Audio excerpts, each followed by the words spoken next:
Guys, setelah kamu dengar konten ini, maka kamu hidupnya nggak akan sama lagi, guys. Ya, akan ada perubahan hidup. Yes, saya ngalami sendiri.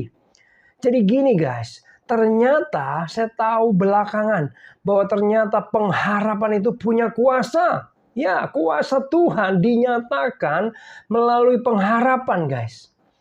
Ya, saya mau bilang gini, setelah kamu dengar video ini, maka kamu gak akan lemah lagi. Kamu gak akan kalah lagi. Iya, dalam kehidupan ini. Bahkan beberapa waktu ke depan, kamu akan mengalami terobosan. Kamu akan mengalami pemulihan. Dan akan mengalami perubahan hidup. Ya, tentunya dari yang buruk menjadi jauh lebih baik.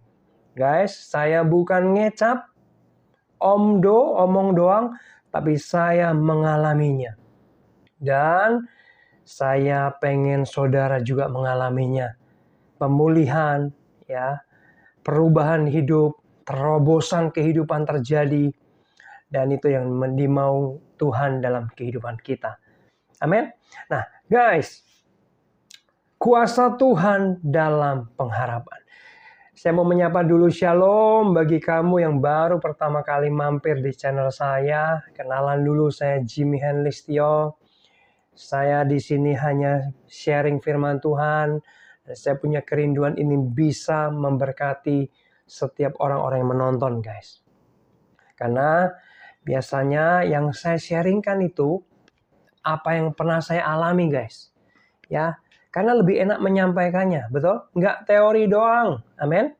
Nah, guys, ini simple banget, ya. Kebenaran firman Tuhan ini simple banget, tapi begitu punya kuasa Tuhan untuk mengubah hidup kita, ya. Nah, guys, saya mau buka dengan ayat firman Tuhan Ibrani 6 ayat 19 ngomong gini. Pengharapan itu adalah sauh yang kuat, oh my God, dan aman bagi jiwa kita yang telah dilabuhkan sampai ke belakang tabir. Nah guys, firman Tuhan bilang pengharapan itu sauh yang kuat. Ya, sauh itu apa? Saya sudah selidiki. Sauh itu adalah jangkar. Ngomong sama saya boleh? 1, 2, 3, jangkar. Jangkar itu berfungsi untuk menambatkan kapal. Ya, supaya kapal tidak berpindah tempat, bergeser karena arus, gelombang, atau hembusan angin. Supaya tetap kuat, guys. Ya, sauh atau jangkar. Nah, guys,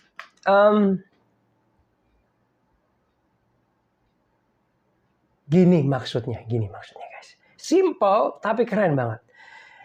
Ya, pengharapan itu gini loh, guys. Kalau kamu sedang menghadapi masalah, kalau kamu sedang menghadapi tekanan hidup, kalau kamu sedang menghadapi pencobaan, kalau kamu sedang mengalami ujian hidup, ya, kamu kan sedang terpuruk nih, keadaan buruk, keadaan gak baik, keadaan mungkin memilukan. Ada penderitaan di sana, ada kebingungan, betul guys? Ada kecemasan. Yang pernah ngalami pasti senyum-senyum tahu maksud saya. Saya juga pernah ngalami. Ya, pernah mungkin dalam ekonomi yang sulit atau dalam kesakitan, atau masalah keluarga, atau masalah jodoh mungkin, atau kamu sedang kehilangan jati diri. Kamu merasa dilabelin orang, dihina orang, diacuhkan orang, tidak dianggap orang. Ya, gini guys, apapun keadaan burukmu hari ini, dengar saya baik-baik, engkau mesti punya pengharapan. Pengharapan gimana? Pengharapannya gini, masalah ini akan selesai. Amin, itu pengharapan. Masalah itu ada tanggal kadaluarsanya. Ya guys. Ya, percaya itu, punya pengharapan. Masalah ini pasti akan selesai kok. Masalah ini pasti akan berlalu. Badai pasti apa guys? Berlalu. Gak ada badai terus. Gak ada. Badai seketika. Tapi akhirnya akan berlalu. Nah, kita perlu punya pengharapan seperti ini. Sampai suara voice crack. Ya, oke guys. Nah, kalau kamu sedang menghadapi tekanan, kamu mesti punya pengharapan. Pengharapannya yang lainnya gini guys. Saya pasti menang. Ya, saya pasti bisa melewati ini semua. Gitu guys. Mentalnya harus menang. Memiliki apa? Pengharapan. Ya, lalu kamu juga bisa berpikir bahwa Tuhan sedang bekerja kok. Saya tidak pernah dibiarkan sendiri. Bahkan Alkitab kan janji sama kita guys. Firman Tuhan janji apa? Tuhan menyertai kita. Benar gak guys? Engkau mungkin sedang dalam lembah kekelaman, dalam pencobaan yang berat, dalam keadaan penderitaan yang memilukan. Dengar baik, Tuhan di sebelahmu. Amin. Kenapa saya jadi emosi ya? Nah, saya bersemangat guys. Ya, Tuhan ada di sampingmu, memegang tanganmu. Dia berjanji tidak akan pernah meninggalkan engkau. Ya, saya nggak peduli. Mungkin kau pernah buat dosa, kesalahan. Dengan baik, Tuhan tetap setia sama engkau dan Dia tetap mengasihimu. Meskipun engkau jatuh dalam dosa, kasih Tuhan tetap sama. Ya, lalu kamu harus berani berpikir dan punya pengharapan gini. Tuhanku lebih besar dari masalahku. Amin. Tuhanku lebih besar, jauh lebih besar daripada masalahku saat ini. Ya, lalu kamu juga harus berani punya pengharapan gini. Pertolongan Tuhan sudah datang, sedang datang. Amin, amin. Gitu guys, amin. Ya, itu pengharapan. Ya. Lalu kamu guys juga berani punya pengharapan gini. Hal-hal baik sedang datang dan sudah datang. Amin. Ya, hal-hal baik sedang menuju ke hidupmu, sedang datang kepadamu. Pemulihan, kesembuhan, terobosan ilahi, kemenangan, kebangkitan ekonomi, berkat melimpah-limpah sedang dan sudah datang. Katakan amin guys. Ya, kamu harus punya pengharapan. Ya, keberhasilan sedang datang. Amin. Ya, pemulihan sedang datang. Maaf guys. Ya, Tuhan menyertai kamu guys. Ada orang bilang, asal Tuhan menyertai, ke neraka pun akan jadi baik-baik saja. Amin. Saya setuju sih. Asal ada Tuhan itu cukup. Amin. Asal ada Tuhan di sebelahmu menyertai engkau, neraka pun akan jadi surga. Amin. Amin guys. Kamu gak perlu takut lagi karena Tuhan itu kalau janji ya dan amin. Dia Tuhan, dia bukan manusia. Ya kalau manusia pagi bilang tempe, sore bilang dele. Itu pepatah Jawa. Ya kan? Manusia bisa berubah-ubah, tapi Tuhan enggak. Tuhan itu iya dan amin. Nah, saya mau bilang gini guys. Kita perlu meletakkan pengharapan kita kepada kasih karunia Tuhan Yesus. 1 Petrus 1 ayat 13 ngomong gini. Sebab itu, siapkanlah akal budimu, waspadalah dan letakkanlah pengharapanmu seluruhnya atas kasih karunia yang dianugerahkan kepadamu pada waktu pernyataan Kristus. Jadi gini guys, kita perlu punya pengharapan, ya, hal-hal yang baik yang datang, bukan karena usaha kita dan kehebatan kita, tetapi di sini dikatakan firman Tuhan bilang apa? Atas kasih karunia Tuhan yang dianugerahkan kepadamu. Lalu dilanjutkan lagi pada waktu penyataan Yesus Kristus. Artinya gini, ketika Yesus Kristus Allah itu datang ke dunia, dia lahir, besar, lalu mati, disalibkan, bangkit pada hari ketiga, dia sudah mengalahkan maut. Amin. Dia sudah memberikan kita kasih karunia dan kemenangan-kemenangan. Alkitab ngomong gini kan, penyakit kita yang ditanggungnya. Ya, kita nggak dikutuk lagi, kutuk sudah selesai dalam hidup kita. Karena Yesus menanggungnya di kayu salib. Jadi kita ini guys, orang-orang percaya beruntung luar biasa mendapat anugerah besar dari Tuhan bahwa kita ini sakitnya ditanggung. Amin. Penderitaan kita yang dipikulnya dikatakan. Amin. Kutuk kita diselesaikan. Digantikan Tuhan Yesus terkutuk di kayu salib. Amin. Jadi kita ini umat yang berkemenangan. Bukan kalau kita bilang kita ini lebih dari pemenang. Amin. Itulah pengharapanmu guys. Kamu lebih dari pemenang. Ayo ngomong sama saya yuk. Saya lebih dari pemenang. Saya lebih dari pemenang. Saya akan menang atas masalah-masalah saya. Nah gini guys, lebih dari pemenang itu gini. Dia beda sama menang. Lebih dari pemenang itu gini. Dia belum perang, dia belum tanding, pasti menang. Sudah menang. Nah itu lebih dari pemenang.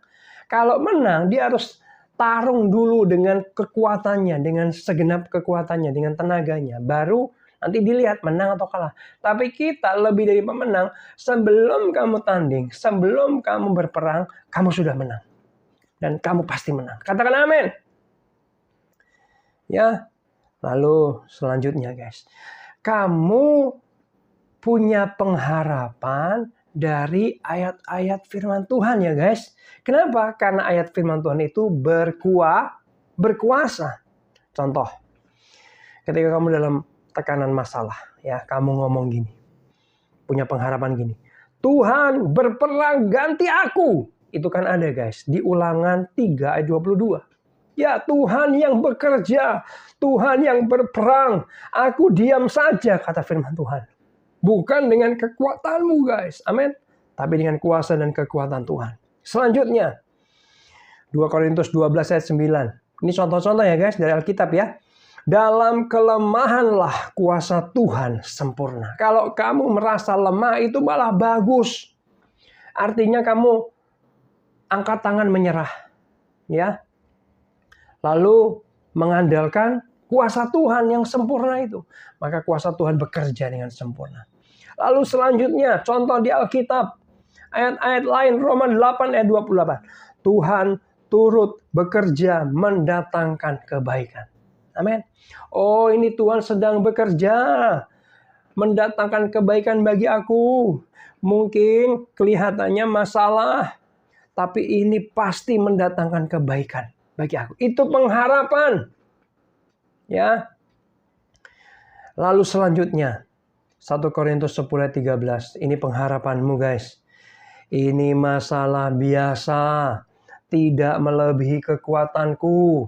Itu kan firman Tuhan guys. Ya Tuhan sudah mengukurnya. Ketika masalah itu terjadi dalam hidupmu.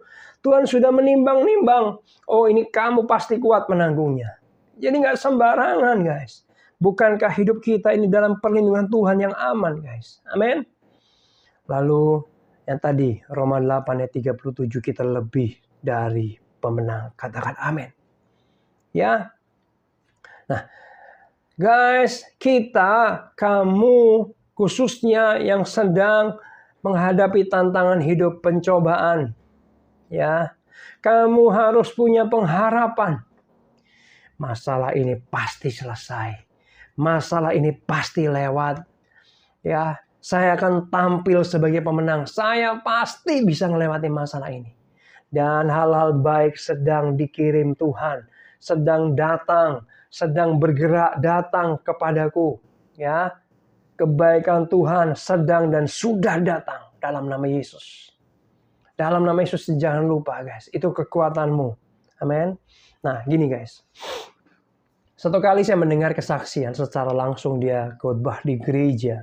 Ya, ini seorang ibu pendeta, guys. Jadi dia itu punya sakit. Saya agak lupa sakitnya apa, tapi sakitnya kronis. Ya, dia divonis dokter itu mati, guys, dalam beberapa waktu. Ya, tubuhnya mengalami kesakitan, ada kelemahan tubuh, ada penyakit. Lalu, guys, ini yang luar biasa. Ya, aduh, mata saya kenapa ini? Kelilipan. Nah, lalu tiba-tiba satu hari ketika dia membaca Alkitab, ini ceritanya sudah divonis ya guys, jadi vonis dokter ya, mati ya guys dalam beberapa bulan. Mazmur 118 ayat 17. Dia temu ayat ini, lalu dia percayai sebagai pengharapannya dia guys. Ngomong gini ayatnya, aku tidak akan mati tetapi hidup. Waduh, ini bergetar hati saya ketika mendengar saksian ini guys. Dan aku akan menceritakan perbuatan-perbuatan Tuhan. Lalu guys, inilah yang dijadikan pengharapannya dia. Jadi setiap hari dia mengatakan dengan lantang. Dia memperdengarkan telinganya dengan ucapan-ucapan firman Mazmur 118:17 ini guys. Aku tidak akan mati tetapi hidup. Dia ngomong setiap hari. Bahkan satu hari dia ngomong beberapa kali guys. Ya, kebalikannya dong. Dokter vonis dia mati, tapi dia mengatakan sesuai dengan ayat firman Tuhan, aku tidak akan mati tetapi hidup. Lalu lanjutnya, dan aku akan menceritakan perbuatan-perbuatan Tuhan. Guys, apa yang terjadi? Tahu saudara? Dia benar-benar menerima mujizat. Dia masih hidup sampai hari ini. Ini 2025 guys. Dia masih hidup. Dan dia terus bersaksi bahwa dia disembuhkan oleh Tuhan. Ya tadi kan ayatnya. Aku akan menceritakan perbuatan-perbuatan Tuhan. Guys, milikilah pengharapan seperti ibu pendeta ini. Ketika kamu dalam kesesakan. Amin. Masalahmu pasti selesai. Kamu akan tampil sebagai pemenang. Ya. Nanti saya punya kesaksian luar biasa. Ya. Punya pengharapan. Maka kuasa Tuhan akan bekerja. Bahkan guys, jangan bilang siapa-siapa. Iman itu tidak bisa bekerja tanpa pengharapan. Pak, sebentar Pak, ngomongnya hati-hati Pak. Iya, saya buka ayatnya deh. Ini ayat tentang iman pasti nggak jauh-jauh dari Ibrani 11 ayat 1. Iman adalah dasar dari segala sesuatu yang kita harapkan.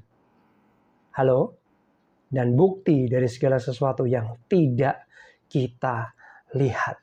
Oh my God. Guys, jadi ternyata iman pun harus disertai pengharapan. Ya. Iman adalah dasar dari segala sesuatu yang kita harapkan. Oi saudara, hey guys, kamu berharap apa? Boleh ketik di kolom komentar. Mungkin hutangmu lunas. Mungkin saat ini kamu sedang terbelit hutang yang banyak. Ya, Pak, saya mau hutangnya lunas. Tulis di kolom komentar, nanti saya dukung dalam doa. Kamu punya pengharapan apa hari ini? Pengen apa? Pengen pemulihan apa? Aku pengen sembuh Pak. Tulis di kolom komentar. Nanti saya akan doakan. Dukung dalam doa. Tapi yang paling utama, kamu harus punya pengharapan. Kenapa saya jadi marah-marah gini ya? Ya guys. Coba sekarang lihat hidupmu. Engkau sedang terpuruk apa sih guys? Lalu harapanmu apa? Kalau bisa tadi saya bilang harapanmu kalau ada di Alkitab. Ayatnya di Alkitab akan lebih jauh lebih bagus kan di Alkitab itu firman Tuhan. Ada kuasanya. Amin. Contoh, ada ayat guys. Ngomong gini, maka tidak ada yang miskin lagi di antaramu. Kalau kamu hidup dalam kemiskinan, kamu berani memperkatakan ini, punya pengharapan ini, maka tidak ada yang miskin lagi di antaraku. Maka aku tidak miskin lagi. Bahkan ada ayat ngomong gini juga kan. Yang lemah berkata, aku kuat. Yang miskin berkata, aku kaya. Ya, miliki pengharapan kamu yang miskin mungkin, maaf kata ya, yang kekurangan. Aku tidak akan miskin lagi, aku kaya. Itu pengharapanmu guys, percayai. Maka itu akan terjadi dalam hidupmu. Ya, miliki pengharapan, percaya hal-hal baik akan datang kepadamu. Maka itu akan terjadi, saya akan ulang ini. Miliki pengharapan, hal-hal baik akan datang kepadamu, akan terjadi dalam hidupmu. Maka itu pasti akan terjadi. Amin.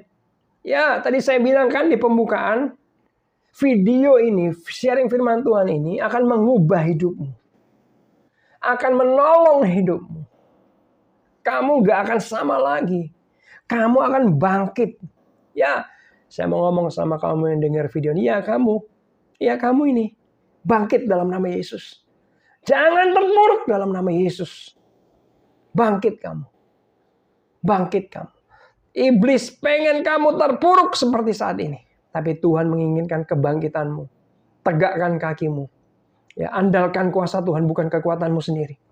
Maka Tuhan akan bekerja dalam hidup. Miliki pengharapan-pengharapan yang baik. Katakan amin.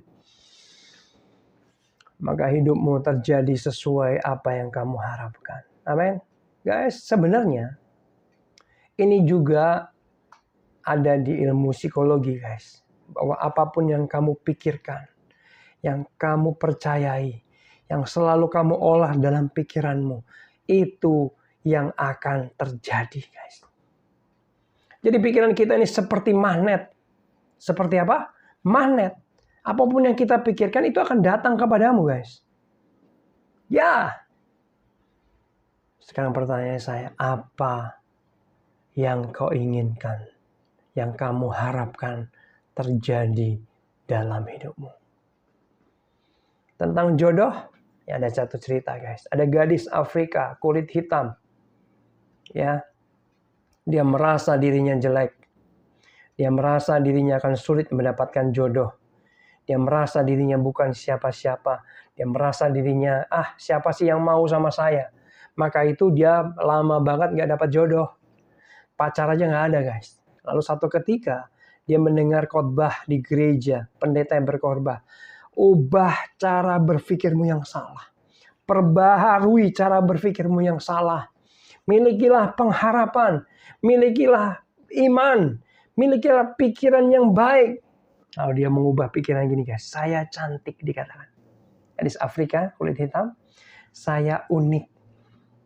Saya punya potensi. Saya pasti banyak yang suka. Saya pasti laku sama laki-laki. Dan saya akan mendapatkan jodoh yang baik. Takut akan Tuhan yang daripada Tuhan. Guys, dengar baik. Ketika dia mengubah pikirannya. Dia punya pengharapan. Dia punya iman. Dia punya cara berpikir yang benar. Maka tebak apa yang terjadi? Ya, dalam waktu singkat. Dia menikah dengan pria takut akan Tuhan. Pria idaman guys. Apa kuncinya? Memiliki pengharapan. Mengubah cara berpikirnya. Bahwa hidupku akan diberkati Tuhan. Ya, Tuhan gak peduli kamu pernah jatuh dalam dosa. Yang Tuhan inginkan kamu menatap masa depan. Bukankah Tuhan bilang gini, kesalahanmu itu tidak diperhitungkan lagi. Tuhan sudah melupakannya. Membuangnya jauh dari timur ke barat. Betul? Tuhan gak nginget-nginget. Udah. Kamu nggak usah terpuruk karena dosa yang pernah kamu lakukan. Kalau iblis kasih suara-suara ke kamu. Kamu dosa. Kamu nggak layak. Kamu nggak benar. Kamu bisa bilang gini. Iblis, tutup mulut kamu. Enyah dari hadapanku. Amin. Karena Tuhan aja sudah ngampuni. Siapa kamu? Saya nggak percaya kamu. Saya percaya Tuhan. Katakan amin. Maka perubahan hidup akan terjadi di dalam hidupmu. Roma 5 ayat 5. Keren banget.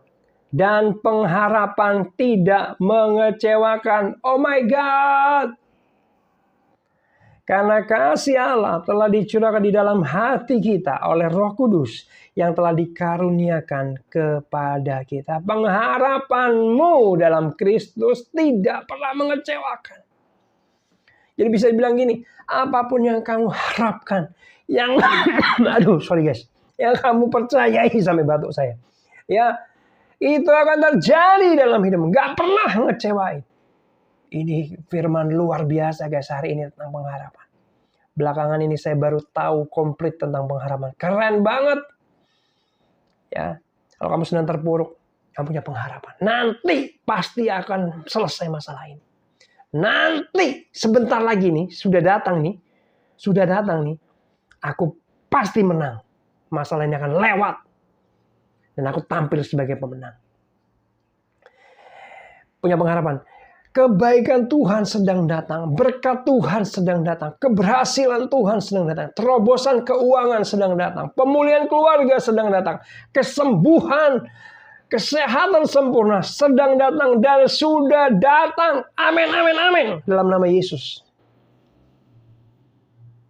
Ya, sekali lagi bukan karena usaha kita, tetapi dikatakan tadi apa? Kasih karunia dari Kristus Yesus yang telah menang di kayu salib. Oh, luar biasa. Roma 8 ayat 24. Sebab kita diselamatkan dalam pengharapan. Oh my God. Siapa yang mau hidupnya diselamatkan? Ya, diselamatkan dari hutang, diselamatkan dari keterpurukan ekonomi, diselamatkan dari sakit penyakit, diselamatkan dari keadaan buruk keluarga, diselamatkan dari perpecahan keluarga. Siapa? Alkitab kasih tahu. Sebab kita diselamatkan dalam pengharapan. Nah, ini lanjutannya keren banget. Tetapi pengharapan yang dilihat bukan pengharapan lagi. Kalau kamu sudah lihat berkat datang, itu bukan pengharapan. Sebab bagaimana orang masih mengharapkan apa yang dilihatnya. Lah, sudah diterima, apalagi diharapkan. Nah, pengharapan itu kayak iman, guys. Belum datang, ya, belum sampai maksudnya. Masih OTW dalam perjalanan. Tapi kamu percaya, kamu sudah menerimanya. Itulah pengharapan. Kamu belum melihat keberhasilan datang. Kamu belum melihat pemulihan datang. Tapi kamu percaya, kamu memiliki pengharapan itu sedang dan sudah terjadi. Amin, amin, amin. Itu pengharapan. Amin. Roma 12 ayat 12. Bersukacitalah dalam pengharapan. Jangan bersungut-sungut. Jangan mengeluh. Jangan terpuruk. Jangan menyerah. Jangan putus asa. Tapi bersukacita dalam pengharapan. Sukacita itu kekuatan loh guys. Benar nggak? Itu menghasilkan, mereproduksi semangat punya sukacita itu. Benar nggak? Orang yang bersemangat itu pasti punya sukacita. Amin. Sabarlah dalam kesesakan dan bertekunlah dalam doa. Nah guys, saya mau tutup dengan kesaksian saya sendiri. 28 menit sekarang.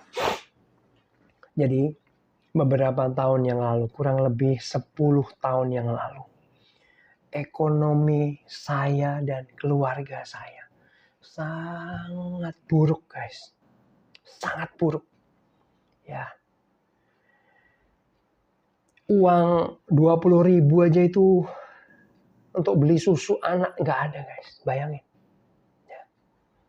Kekurangan ekonomi yang luar biasa. Itu menderita guys. Sesak banget. Aduh, semuanya jadi kacau guys. Makanya saya pernah bilang, kalau keuangan baik, maka separuh lebih masalah hidupmu itu teratasi. Teratasi. Nah, singkat cerita guys. Ketika ekonomi saya terpuruk, hidup saya ini ambruk guys. Keluarga saya juga ambruk.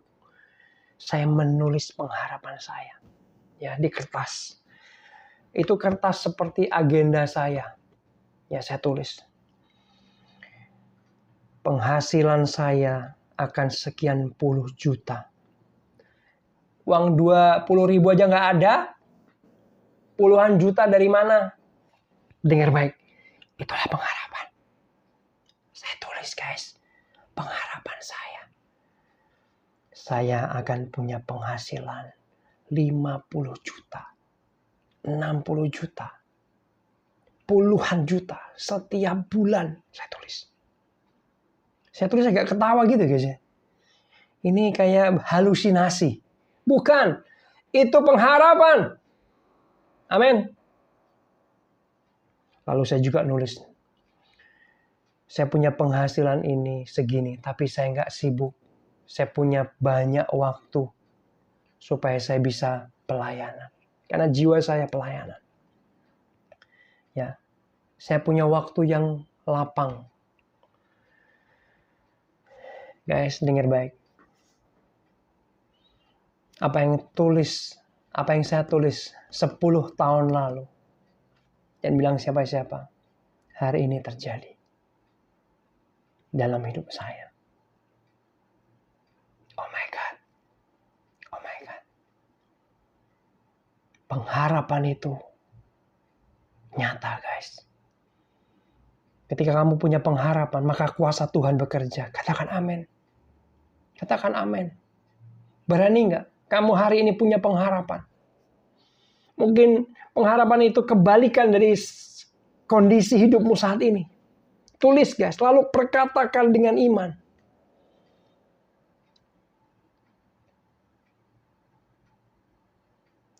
Nah, mungkin ada yang bilang, Pak, kenapa lama banget Pak, 10 tahun? Nah, ini bisa dibilang kesalahan saya guys. Saya kasih bocoran ya. Harusnya nggak sampai 10 tahun. Tapi kenapa saya ngalaminya baru 10 tahun? Tadi saya bilang ini kesalahan saya karena kadang-kadang dalam masa pengharapan itu guys, saya terombang-ambing. Saya nggak mupuk dengan benar pengharapan saya. Kadang saya masih takut, bukan takut ya, lebih tepatnya itu ragu-ragu. Nggak mungkin lah. Bener nggak guys? Ya di pikiran logika sehat, nggak mungkin dong, bener nggak sih? Masa uang 20.000 aja pas-pasan hampir nggak punya, tapi berani nulis 50 juta, puluhan juta setiap bulan, ya nggak masuk akal. Nah kadang-kadang itulah yang membuat saya ragu-ragu. Sehingga benih pengharapan yang saya tulis itu gak bertumbuh dengan cepat, pertumbuhannya lambat. Tapi saya mau bilang hari ini sama kamu, dengar baik.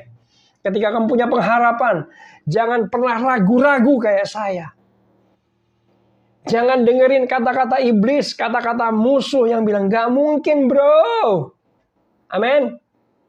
Karena saya ragu-ragu, itu benih pengharapannya tumbuhnya pelan dan lama. Tapi saya mau kasih hari ini. Udah, lu gak usah ngalamin kayak saya lama. Pupuk terus pengharapanmu. Terus percaya walaupun kamu belum melihat. Maka kamu akan ngalamin percepatan Tuhan. Amin. Pengharapan itu akan nyata datang dalam percepatannya Tuhan. Katakan amin, amin, amin. Sekarang dengan iman, dengan pengharapan, tulis apa harapanmu. Ya, kamu bisa tulis di kolom komentar, tapi juga kamu bisa tulis di note, di catatan kamu, terserah di mana. Pegang, setiap hari katakan, setiap hari percayai, setiap hari deklarasikan, ya. Amin. Maka itu akan terjadi dalam hidupmu. Terobosan akan terjadi. Keberhasilan akan terjadi. Pemulihan akan terjadi. Kemerdekaan, kemenangan akan terjadi dalam hidupmu, saudara. Amin. Mari kita doa yuk. Kita datang sama Tuhan. Bapa, hamba berdoa dalam nama Yesus. Buat anak-anak-Mu ya Tuhan. Yang nonton video ini. Mereka mungkin sedang dalam kekelaman, dalam lembah penderitaan, dalam kesulitan, dalam kesakitan. Tuhan, bukankah penderitaan mereka sudah Engkau tanggung di kayu salib? Bukankah penyakit mereka Engkau sudah tanggung di kayu salib? Bukankah kemenangan sudah Engkau berikan melalui kasih karunia-Mu yang besar kepada anak-anak-Mu. Dan biar anak-anak-Mu malam hari ini juga, saat ini, dimanapun mereka berada, mungkin mereka nonton pagi, siang, sore, malam sekalipun, mereka mengalami menerima kuasa Tuhan, kuasa pengharapan turun dalam nama Yesus. Hidup mereka diterobos oleh Tuhan. Mereka mengalami kebangkitan, kebangunan dalam nama Yesus.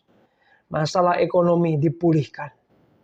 Mereka bukan kekurangan, tapi mereka akan mengalami kelimpahan. Supaya mereka bisa menjadi berkat bagi banyak orang. Mempermuliakan namanya Tuhan. Mereka sakit, disembuhkan Tuhan. Mereka menerima kesembuhan. Pemulihan keluarga terjadi dalam hidup mereka yang keluarganya sedang tidak baik-baik. Dan masalah pekerjaan, bisnis, ekonomi, terjadi terobosan ilahi. Kebangkitan dalam nama Yesus. Dalam nama Yesus. Dalam nama Yesus. Terima dengan iman saudara. Terima dengan iman guys. Dalam nama Yesus. Amin. Guys. Firman sharing pada saat ini. Itu berkuasa. Bagikan video ini. Kepada orang-orang. Supaya mereka juga mengalami pemulihan. Saya ngalami. Ibu pendeta tadi ngalami. Saya mau kamu ngalami, teman kamu ngalami, saudara kamu ngalami. Katakan amin. Tuhan Yesus berkati.